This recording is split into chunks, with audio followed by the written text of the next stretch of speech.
पूरे दुनिया में इंडियंस को फिजिकल स्ट्रेंथ के मामले में एक व्हाइट वुमेन से भी वीक समझा जाता है। इस तरह के ट्वीट टाइम पे वायरल होते रहते हैं और फिर एक डिबेट छिड़ जाती है। जैसे इस ट्वीट में ये वुमेन कह रही है कि मेरे जिम में इंडियंस बहुत ज्यादा दिखने लगे हैं, अब मुझे 5 किलो के डंबल लेने के लिए कम्पीट करना पड़ेगा। अब ये औरत तो रेसिस्ट है और हमारा मजाक उड़ा रही है, लेकिन यहाँ पर एक हार्श रियलिटी भी छुपी हुई है कि भारत को वर्ल्ड की वीकेस्ट एथनिसिटी में गिना जाता है। इनफैक्ट भारत में जिम मेंबरशिप की बात करें तो 1% लोग भी जिम नहीं जाते हैं, जबकि यूएस में देखें तो 21% पॉपुलेशन के पास जिम की मेंबरशिप होती है। हमारे देश में 25, 26, 27 साल के यंग लोग ऐसे दिखते हैं, यानी इतनी कम उम्र में पेट निकल आता है, जबकि बॉडी में मसल बिल्कुल नहीं होती है। इस बॉडी टाइप को स्किनी फैट कहा जाता है और इसके लिए कुछ लोग इंडियन वेजिटेरियन डाइट को ब्लेम करते हैं, जिसकी वजह से भारत में 80% से ज्यादा लोग प्रोटीन डेफिशिएंट हैं। इसीलिए जब आप जिम ज्वाइन करते हो तो सबसे पहले ट्रेनर आपको वे प्रोटीन का डब्बा दे देता है। हालांकि कई डॉक्टर्स की माने तो वे प्रोटीन किडनी के लिए डेंजरस हो सकता है। Extra protein can elevate your mTOR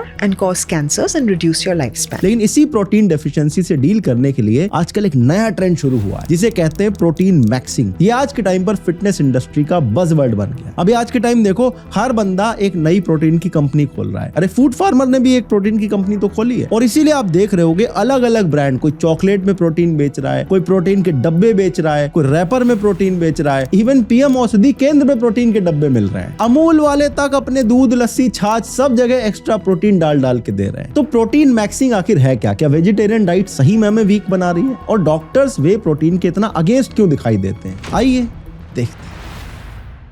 आजकल आप देखो प्रोटीन मैक्सिंग का ट्रेंड सब फॉलो कर रहे हैं। जैसे जिम के बाद शेक पीते हैं, मील में प्रोटीन ट्रैकिंग चलती है। अब बॉडी को फ्यूल देना इंपॉर्टेंट है, लेकिन बाकी डैमेज जो हो रहा है उसका क्या करोगे? Oxidative stress, pollution exposure, poor diet, nutrient deficiency, ये सब मिलकर आपकी स्किन को डैमेज करते हैं और आपको पता तक नहीं चलता है। और इसी गैप को एड्रेस करता है ओजीवा ग्लूटाफिजी। ये कोई नॉर्मल सप्लीमेंट नहीं है, इसमें 5 बायोएक्टिव इंग्रेडिएंट्स का ब्लेंड है जो साइंटिफिकली डिजाइन किया गया है स्किन हेल्थ को अंदर से सपोर्ट करने के लिए। इसमें ग्लूटाथायोन है जो एक पावरफुल एंटीऑक्सीडेंट है। साथ ही इसमें 2 और इंग्रेडिएंट है जो जेन्युइनली गेम चेंजिंग है। पहला है लाइकोपेन, जो स्किन को सन डैमेज से प्रोटेक्ट करने में हेल्प करता है और अनइवन टोन और डलनेस को एड्रेस करता है। और दूसरा है एस्टासैंथिन, जो काफी पावरफुल एंटीऑक्सीडेंट है जो पिगमेंटेशन के साथ फाइट करता है और सन एक्सपोजर से स्किन रिपेयर में हेल्प करता है। प्लस इसमें हाइलुरोनिक एसिड और प्लांट बेस्ड एक्टिव्स है जो हाइड्रेशन और ग्लो इंप्रूव करते हैं। मतलब ये सिर्फ फेयरनेस या सुपरफिशियल ग्लो की बात नहीं करता, ये स्किन को अंदर से रिपेयर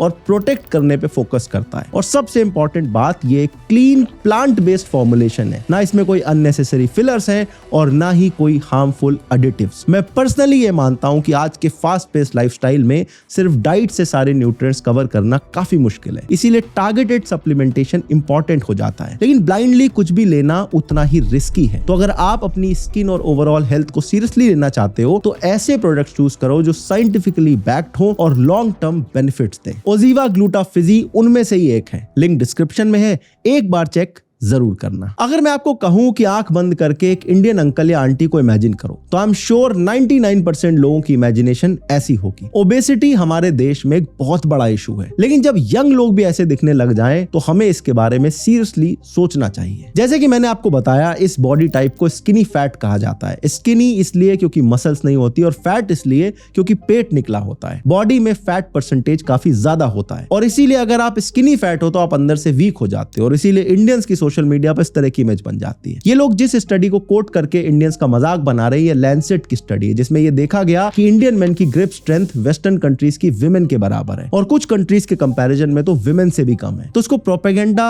नहीं कहा जा सकता है। अब आप सोच रहे होंगे कि इसका प्रोटीन मैक्सिंग से क्या लेना देना है। देखो, बॉडी में स्ट्रेंथ आती है मसल से और मसल बिल्ड करने के लिए प्रोटीन काफी इंपॉर्टेंट होता है। प्रोटीन मैक्सिंग एक्चुअल में एक स्लैंग है जिसका मतलब होता है ज्यादा से ज्यादा प्रोटीन कंज्यूम करना, और ये इंडियन कॉन्टेक्स्ट में इतना रेलेवेंट इसलिए है क्योंकि ऐसा माना जाता है कि हमारी इंडियन वेजिटेरियन डाइट में प्रोटीन की मात्रा काफी कम रहती है। इनफैक्ट सोशल मीडिया पर बहुत सारे लोग हैं जो वेजिटेरियन डाइट का मजाक बनाते हैं। ये न्यूज देखकर लोगों ने मजाक उड़ाया कि अब तो स्ट्रे डॉग्स भी वेजिटेरियन लोगों से ज्यादा अच्छी डाइट लेंगे। कुछ लोग आर्ग्यू करते हैं कि पूरे दिन नॉर्मल वेजिटेरियन मील खा के आप अपनी प्रोटीन इंटेक को पूरा नहीं कर सकते। डॉक्टर सजेस्ट करते हैं कि एक पर्सन को हर रोज पर केजी वेट के अकॉर्डिंग 1 ग्राम प्रोटीन लेना चाहिए। तो अगर आप 60 किलोग्राम के हो तो आपको डेली कम से कम 60 ग्राम प्रोटीन तो खाना चाहिए। और अगर आप डेली जिम जाते हो या पूरे दिन में आपकी फिजिकल एक्टिविटी बहुत ज्यादा रहती है तो आइडियली आपको बॉडी वेट से डबल तक प्रोटीन लेना चाहिए, यानी 60 ग्राम की बजाय 120 ग्राम, ताकि रिकवरी अच्छी हो सके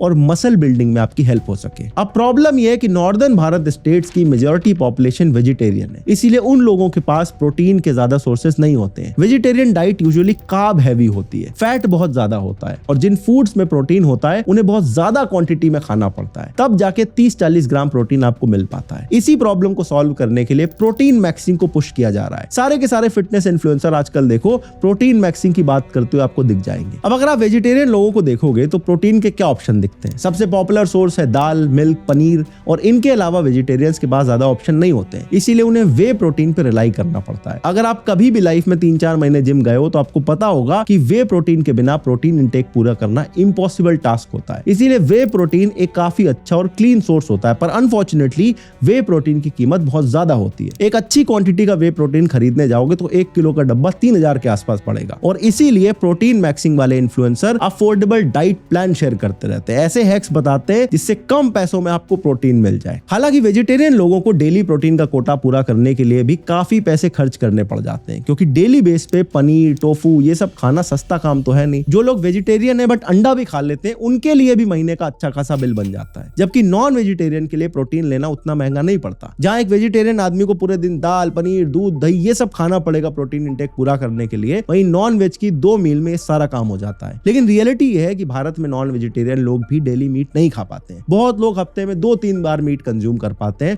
और बाकी दिन उन्हें भी डेयरी प्रोडक्ट पे ही रिलाई करना पड़ता है। इसीलिए ओवरऑल अगर आप देखोगे तो इंडियंस के लिए बिना वे प्रोटीन लिए प्रोटीन इंटेक को पूरा करना बहुत स्ट्रगल का काम रहता है। पर इंटरेस्टिंग चीज पता है क्या है? भारत में जो अमीर लोग हैं वो भी प्रोटीन डेफिशिएंट है। इस रिपोर्ट के हिसाब से 73% urban rich Indians protein deficient है। भारत की इन 6 सिटीज में सर्वे किया गया था, जिसमें लखनऊ सबसे ज्यादा प्रोटीन डेफिशिएंट निकला और कोलकाता सबसे कम। इस सर्वे के हिसाब से 91% वेजिटेरियन और 85% सो कॉल्ड नॉन वेजिटेरियंस भी प्रोटीन डेफिशिएंट है। भारत के सिर्फ 12% लोग ऐसे हैं जो अपने वेट की रिक्वायरमेंट के हिसाब से प्रोटीन खाते हैं, यानी हर 10 में से 9 इंडियंस मिनिमम रिक्वायर्ड प्रोटीन नहीं ले रहे हैं। यानी ये प्रॉब्लम अफोर्डेबिलिटी से ज्यादा लाइफस्टाइल और लैक ऑफ अवेयरनेस की है, और इसी प्रॉब्लम को भारत की बहुत पुरानी कंपनी सीक्रेटली सॉल्व करने की कोशिश कर रही है, और इस कंपनी का नाम है अमूल। अमूल ने पिछले कुछ टाइम में प्रोटीन के बहुत सारे प्रोडक्ट लॉन्च करे, और इनकी यूएसपी भी है कि ये प्रोडक्ट काफी अफोर्डेबल है, और इन प्रोडक्ट्स में प्रोटीन के अलावा ज्यादा शुगर या फैट कंटेंट भी नहीं होता है। यानी ये प्रोटीन का काफी क्लीन सोर्स है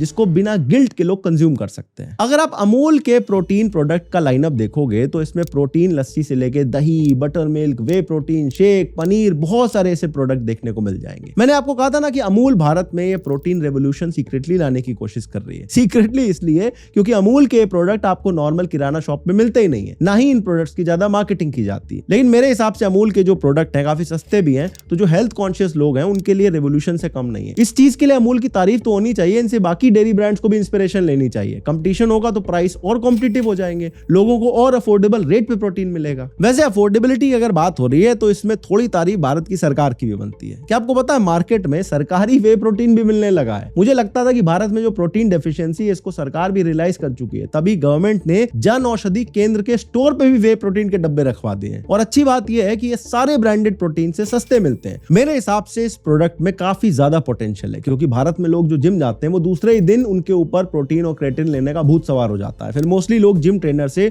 ओवर प्राइस सप्लीमेंट खरीदने लगते हैं। मार्केट से भी खरीद लेते हैं तो अच्छे ब्रांड का प्रोटीन काफी महंगा पड़ता है, इसीलिए ये प्रोटीन लोगों की जेब पे ज्यादा प्रेशर नहीं डालेगा। लेकिन मेरे हिसाब से गवर्नमेंट को इसे और कम प्राइस में बेचने की कोशिश करनी चाहिए। अगर किसी तरह गवर्नमेंट इसका प्राइस कम कर दे और प्रोटीन के अराउंड थोड़ी अवेयरनेस बढ़ाई जाए तो भारत के लिए ये गेम चेंजर बन सकता है। गेम चेंजर मैं इसलिए बोल रहा हूं क्योंकि बहुत लोगों को गलत फहमी रहती है कि प्रोटीन की रिक्वायरमेंट सिर्फ जिम जाने वाले लोगों को है, लेकिन सच ये है कि मिडिल एज और ओल्ड एज लोगों में भी स्ट्रेंथ बनाए रखने के लिए प्रोटीन काफी इंपॉर्टेंट होता है। कई डॉक्टर्स तो ये रेकमेंड करते हैं कि जो वुमेन लेट 30s या 40s में उन्हें ग्रेजुअली अपनी अपनी प्रोटीन इंटेक को बढ़ाना शुरू करना चाहिए, क्योंकि विमेन के एज के साथ साथ मसल लॉस मेन के कंपैरिजन में ज्यादा तेजी से होता है। इनफैक्ट आपको सोशल मीडिया पे ओल्ड एज के काफी सारे एग्जांपल मिलेंगे जिन्हें प्रोटीन इंटेक बढ़ाने के बाद स्ट्रॉन्गर फील हुआ, ज्यादा हेल्दी फील हुआ और उनकी लॉन्जेविटी बढ़ गई। इसके अलावा भारत के बच्चों में मेल न्यूट्रिशन एक मेजर प्रॉब्लम है। इसको एलिमिनेट करने में ऐसे सस्ते easy to consume protein brand काफी हेल्पफुल साबित हो सकते हैं। और इन प्रोडक्ट्स की ऑलरेडी एक काफी बड़ी मार्केट है, तभी तो अलग अलग नाम से मार्केट में चीनी के डब्बे धड़ाधड़ बिक रहे हैं। लेकिन इन प्रोडक्ट्स में प्रोटीन के नाम पर मार्केटिंग के अलावा और कुछ नहीं होता है। रियलिटी तब पता चलती है जब आप डब्बा पलट के कंटेंट पढ़ते हो और एडेड शुगर, आर्टिफिशियल फ्लेवर के अलावा आपको कुछ नहीं दिखाई देता है। इसीलिए जन औषधि केंद्र में बिकने वाले प्रोटीन प्रोडक्ट इनकी एक अच्छी रिप्लेसमेंट बन सकते हैं। बस सही प्राइस पे बेचने की देर है और थोड़ी सी मार्केटिंग की जरूरत है, क्योंकि आई एम श्योर आप में से आधे लोगों को ये अभी इस वीडियो देख के पता चला होगा कि सरकार सस्ता वे प्रोटीन भी बेच रही है। अब देखो, हर चीज के दो पहलू होते हैं। ऐसे ही वे प्रोटीन से जुड़ी हुई कुछ कंट्रोवर्सीज भी है, क्योंकि कई रेप्यूटेड डॉक्टर्स भी ये कह चुके हैं कि वे प्रोटीन से किडनी में डैमेज हो सकता है। और ये बात डॉक्टर्स और फिटनेस एक्सपर्ट्स के बीच में एक हॉट डिबेट बन चुकी है। Extra protein can elevate your mTOR and cause cancers and reduce your lifespan. पिछले साल ICMR ने 148 पेजेस की गाइडलाइन निकाली थी जिसमें वे प्रोटीन के रिस्क को हाईलाइट किया था। High amount of protein consume करने की वजह से किडनी पर एक्सेसिव लोड पड़ता है, जिसकी वजह से किडनी डैमेज हो सकती है। जिन लोगों को ऑलरेडी किडनी के इश्यूज हैं, जैसे किडनी स्टोन्स हैं, उन्हें भी एक्स्ट्रा केयरफुल रहने की एडवाइस दी थी इस एडवाइजरी में। इसके अलावा बहुत सारे वे प्रोटीन्स में BCAA मिला होता है। ये अमीनो एसिड्स बेसिकली रिकवरी में हेल्प करता है, लेकिन ICMR की इन गाइडलाइंस में कहा गया कि इसकी वजह से नॉन कम्युनिकेबल डिसीजेस का रिस्क बढ़ जाता है। इसके अलावा ऐसे प्रोटीन सप्लीमेंट जिसमें हाई कैलोरीज होती हैं, एडेड शुगर होता है, या जो सप्लीमेंट्स एनिमल प्रोडक्ट से सोर्स किए गए हैं, उनके अगेंस्ट भी ICMR ने वार्न किया था। देखो, हमें पता है कि भारत में FSSAI का क्या हाल है। इसके अलावा मिस इन्फॉर्मेशन भी इंटरनेट पे भरी पड़ी है, इसलिए मैं रेकमेंड करूंगा कि आप साइंटिफिक स्टडीज पर ही रिलाई करो। मोस्टली स्टडीज में वे प्रोटीन को सेफ पाया गया है, लेकिन उससे पहले आपको अपनी किडनीज की हेल्थ के बारे में पता रहना बेहद जरूरी है। ब्लाइंडली किसी को फॉलो मत करो, क्योंकि आजकल लोग 6 महीने जिम करके फिटनेस एक्सपर्ट बन जाते हैं और फिर रील पे रील काट काट के लोगों को दुनिया भर की सलाह देते हैं। तो सिर्फ आप सुनो तो ट्रस्टेड लोगों को सुनो, क्वालिफाइड लोगों की एडवाइस लो, और जनरल एडवाइस से ज्यादा बेटर हमेशा रहता है कि आप अपनी बॉडी की सुनो। एक ब्लड टेस्ट करा लो, डॉक्टर की एडवाइस लो और उसी के बाद कोई भी प्रोटीन इंटेक वगैरह शुरू करो।